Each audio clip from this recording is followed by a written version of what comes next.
ہمارے ہاتھ تو باندھ دیے گئے، ہمارے پاؤں میں بیڑیاں تو پہنا دی گئیں، ہمارے ہاتھوں میں اور ہمارے پاؤں میں نہ نظر آنے والی ہتھکڑیاں اور نہ نظر آنے والی بیڑیاں تو ڈال دی گئی ہیں، جن کی وجہ سے میں اور آپ کچھ بھی نہیں کر سکتے۔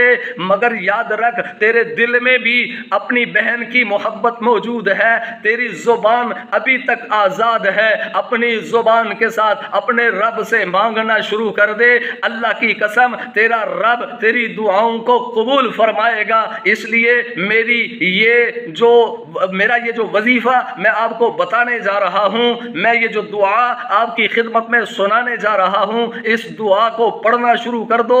اللہ کی رحمت کے ساتھ مسلمانوں، پاکستانیوں، امت مسلمہ سے تعلق رکھنے والوں، اپنے محبوب کی بتائی ہوئی دعا پر پورا یقین رکھتے ہوئے اپنے رب کی بارگاہ سے سوال کرے، اپنے رب کی بارگاہ میں التجا کرے۔ مالک کائنات اللہ کی رحمت کے ساتھ انشاءاللہ وہ آپ کی دعاؤں کو قبول فرما کے ہماری بہن کو رہا کرے گا۔ وہ دعا کیا ہے؟ اللہم لا سہل الا ما جعلتہ سہلا وانت تجعل الحزن اذا شئت سہلا، اور دوسری روایت کے مطابق وانت تجعل الحزن اذا شئت سہلا۔ پھر دعا سماعت فرمائے، اللہم لا سہل الا ما جعلتہ سہلا وانت تجعل الحزن اذا شئت سہلا۔ مطلب کیا ہے کہ کوئی کام دنیا میں آسان نہیں ہے، مگر جسے وہ چاہے اور جس مشکل سے مشکل کام کو بھی وہ آسان کرنا چاہے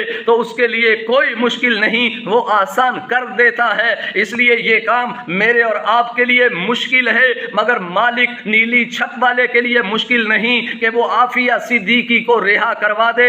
انشاءاللہ یہ دعا آپ پڑھنا شروع کر دیں، میں یہ دعا پڑھنا شروع کر دوں، اللہ کی رحمت سے وہ دن دور نہیں کہ پھر ہماری بہن عافیہ صدیقی پاکستان میں موجود ہوگی۔